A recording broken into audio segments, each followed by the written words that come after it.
What if I told you that you might have a condition? Now, it's not a life-threatening condition. It's not a medical condition. Yeah, it is harmful though. Now, if I can point this out to you, would you be willing to rid yourself of it? Okay. So a lot of us in our lifetime, we have desires and wishes, right? And we cast these things out into the universe. And then we wait for them to come back to us. We wait for them to be packaged exactly down to the letter in the manner that we conceive them in our brains. So here we are waiting like little birds, little baby birds in a nest, and just waiting with our little our little mouths open, our little beaks wide open, agape, waiting for these dreams to come back and feed us and nourish us, and make us happy and make us whole. It's like this pattern of, you start out saying, hey, I want this thing, or I want this outcome. And then, you think about it. You devote a lot of thought to it. And then there's almost this assumption that, hey, if I think about it long enough, if I think hard enough, maybe it'll come true. So we wait. And unfortunately, nothing happens. And that desired outcome, after we get tired of waiting on it, we put it on a shelf in our minds. And it's on a shelf with a bunch of other unfulfilled wishes. That's until we reach for it again, and then we re-wish it. And so it goes over and over. We wish the hell out of it. We wish the hell out of this outcome. We wish the hell for these results, or wish the hell out of it, excuse me. And then nothing happens. And then sometimes we say, well, maybe it just wasn't meant to be. Yeah, about that. So here's where I think the misconnection is. This desire or this wish that you may be hanging on to, it may feel harmless. It may feel totally innocuous. But here's what I think. I think you may have a disease called hope. Disease? Yeah, disease. Again, not medically threatening, but it's a disease. Contagious? Could be. But the good news is that you can defeat it. You can shake it. You can definitely shake it. So why do I say disease? Well, funny you ask. So I Googled the word disease, and here's what, as my mother used to say, here's what the Google told me. Okay, here's the definition. Disease, a particular quality, habit, or disposition regarded as adversely affecting a person or group of people. What do you think about that?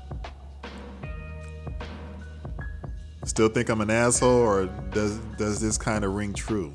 Does it sound familiar? Does it remind you of your present self or anyone you know? Yeah? Okay, well, put a pin in that for a little bit. So if we're gonna follow this analogy of it being a disease, let's continue. So, are there strains of this? I think definitely so. There are some harmless strains, but there are also some nasty strains. So, yeah, strains that can take hold of you for months, years, decades. So if you're thinking, okay, Asshole, where does it come from? Well, funny you ask that. Sometimes you get it from your family. Sometimes you get it from acquaintances or society.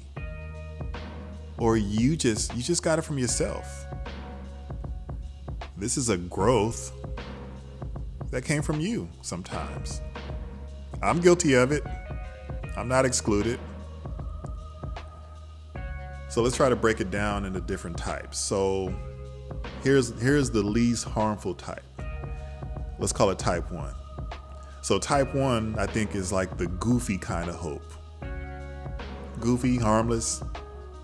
And we say shit like, oh, I'm going swimming in the ocean and I hope I don't get eaten by a shark. Or you say, well, I'm flying to New York and I hope the plane doesn't crash. Pretty harmless. And the reason why it's harmless is because getting eaten by a shark or a plane crashing, there's numbers to support that is harmless. Most planes are successful. That's why we get on the plane. Most people don't get eaten by a shark. That's why people surf and swim in the water or swim in the ocean. So then there's type 2. This is more like a hope-based, or, it's kind of based on evidence or some demonstrated action, right? You say, I hope I get a second date with that guy or girl. Or I hope I get a second interview with that job. Still not too bad. And the reason why is because, there's something about you that got you the first date.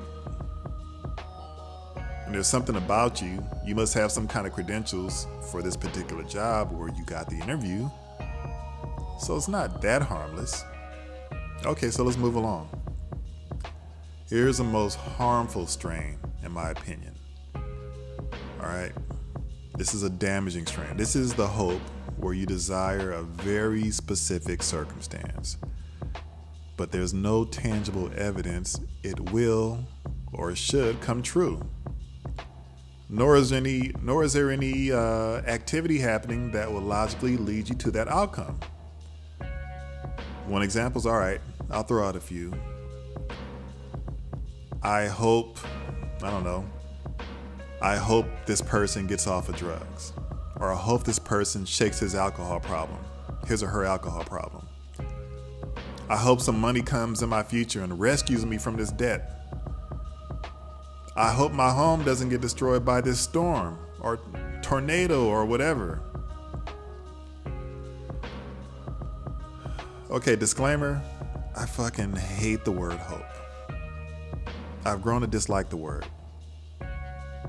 Why? Hope puts you in a passive state.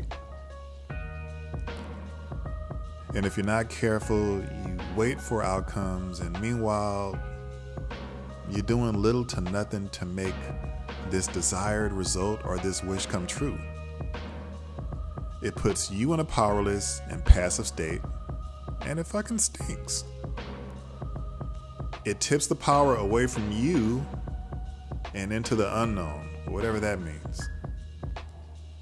It strips power away from you and places it firmly in the hands of fate, other people, hypothetical outcomes, and sometimes, they have a low probability of becoming reality. That's why I dislike the word. Maybe that makes me an asshole. I don't know. So here's a quick story. As a younger man, I knew somebody a little bit older than me who had a drug problem. It was actually a pretty serious drug problem. Another disclaimer, I don't have a problem with drugs per se. I do have a problem with drug abuse, and when it gets in the way of responsibility or personal responsibility, and it negatively impacts a person's safety and their health. That's the problem I have with it. But this person wasn't doing, he wasn't smoking marijuana. It was like the harder shit, the harder narcotics. And to give you an idea of how hard it was, on occasion, this person will get so high on these drugs that they would run to the streets naked, or they would get on the top of a roof, again naked, and somehow think that they could fly off said roof. Okay. More, they would steal money sometimes. They would get into trouble, get arrested, go to jail, blah, blah, blah. So their parents, who I knew pretty intimately, would always say, well, I sure hope my child leaves that stuff alone. And Lord, I hope my child cleans himself up. And unfortunately, this person never cleaned themselves up. Hope didn't get rid of the drug addiction. It didn't get rid of that problem. And unfortunately, this person, they went on to have some serious health issues, organ damage, much later in life. Not pretty. So, that's hope. So let's do this. Let's reconnect the dots and understand what hope really is in its most barest form, all right? Hope gives oxygen to the status quo, or what some people call a static state. So basically, it feeds into things staying the same. The same. Shit don't change. It clears the way for bad things to happen. Why? Well, it's because if you really rely on hope, then you're not actively doing anything to prevent bad things from happening. You're not doing anything to cause change. A bad circumstance or a neutral circumstance requires your cooperation of passiveness in the same way, that criminals require a lack of security and ineffective law enforcement so they can thrive. You can't be out in the wilderness and hope that a grizzly bear charging towards you gets tired and loses interest in eating you. You gotta pick up that rifle or run slightly faster than the grizzly bear, or else you're dead. So what you might be doing is confusing hope with, let's say, optimism or faith. Now, I think faith and optimism embody something entirely different. Faith and optimism embody higher levels of confidence. But more importantly, faith and optimism are often accompanied with deliberate action toward a result. Make sense? All right, imagine this. Imagine you're interested in dating someone of the opposite sex or the same sex, whatever floats your boat. And let's say you're at a club and you see this person on the dance floor grooving like they gigging, and they got rhythm and they know how to move their hips and move their body and stay on beat. Okay, so given the scenario, you can reasonably say, like, damn, or he or she might be a good sexual partner. So there's a correlation here. You're witnessing something tangible. You're witnessing real life. You have anecdotal evidence. Yeah, they might be a good sexual partner. Okay, let's flip the script. On the other hand, hope in this scenario is more like wishful thinking. So let's say the same person you're interested in is just sitting in a chair and you haven't had a chance to see he or she dance. So then you start hoping that this person you're interested in is a good sexual partner. But why? They haven't done anything. Was it the way they drink their drink? Or the way they smoke a cigarette? That's sexy? That's gonna make them a sexual partner? No, that's fucking silly. That's hope. Based on what? So unless you're some kind of a mutant mind reader, you really, really don't know. You don't know. You gotta be careful with hope. Hope doesn't feed starving children. Action towards delivering food does. Hope doesn't protect you from STDs. Practicing safe sex and or abstinent does. Okay, so here's what I think you should do. If you're really serious about getting, desired outcomes that are important to you, here's what you do. Push hope aside. Push it aside. It's dead weight. It won't serve you. It won't help you. You're probably thinking of luck. Not many of us are that lucky. So push hope aside. Commit yourself to tossing that ineffective tool out of your life, and instead create a mental roadmap to achieve the outcomes and the circumstances that you want. Now, you may be at different levels than other people, so wherever you are, you may have to brainstorm some ideas. You may have to involve a mentor, someone better at a specific task or more knowledgeable at a specific thing than you are. You hoping your lover stops cheating on you? Well, good luck with that kind of hope. If they stop, it's not going to be because of hope. It'll be some other circumstance. I've known and dated some good, high-quality women, and I never once ever remembered using hope as a pickup line. Or I never remember them asking me, hey, so how much hope do you have, big boy? Like, that shit doesn't, that doesn't happen. Hope didn't make them interested in me, and hope didn't make me interested in them. So today is Sunday. Earlier this evening, the Patriots beat the Kansas City Chiefs to make, I think, like their 9th or 10th trip to the Super Bowl. I guarantee you the word hope was never once uttered in a team meeting or a huddle. Success doesn't work like that. Luck does, but luck didn't get the Patriots to their 9th or 10th trip to the Super Bowl. It's all about activity.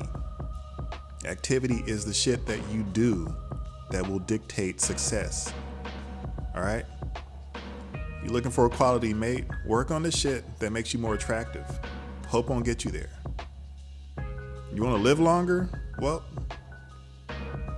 learn to eat better. Exercise. Reduce stress. Do something. Don't fuck with hope. You might fail, but you do your best. You commit to it. Repetition. You get better at it. You build confidence. You change routines. The act of building, or I should say the act of you building towards a reality that you want, is empowering. Then, achieving that goal or that reality through the effort that you built is fucking awesome. It's a confidence booster. It's a resume builder. Even failing while you are actively and aggressively working towards an outcome feels much better emotionally than just the wishful thinking by itself. Try it, I guarantee you. Hope, on the other hand, is, you know what it's like? Hope is like that shitty employee that works at the pizza parlor. They work the phones at the pizza parlor. And then you call them up, you give them your order, and this asshole either falls asleep at the register or is too busy on social media or taking selfies or something. Meanwhile, you're sitting at home waiting for your pizza that will never come because the order got screwed up, and you could have been making your own dinner all along. All right, so that's what I got. Look, I hope I didn't come off too much of an asshole. It's just, look, the reason why I do this is I do this podcast with the hope of helping people to add better days to their life. And sometimes, maybe I'll be a little bit abrasive. Maybe I'll be a little bit goofy, but it's all to really and truly help people, as many people as possible. I like people being happy. All right, maybe that makes me, I don't know, whatever. So that's it. Thanks for listening. Look, if you like the podcast, do me a favor, spread the word, subscribe, tell your people about it. It's on, as of today, it's on all platforms: iTunes, Google, Stitcher, Spotify, TuneIn. All right. Pretty soon it'll be on YouTube also. If you got comments, questions, ideas for show topics, things you just want to say, you want to yell at me, email is info@themisconnected.com. Instagram, we're on Misconnected P. That's Misconnected, the letter P. Twitter @Misconnected P. I think I could be fucking that up, but you can search it on Twitter. Just search Misconnected. Maybe by the next episode I'll have it right. So anyway, that's it. Thank you. Have a good one. Goodbye.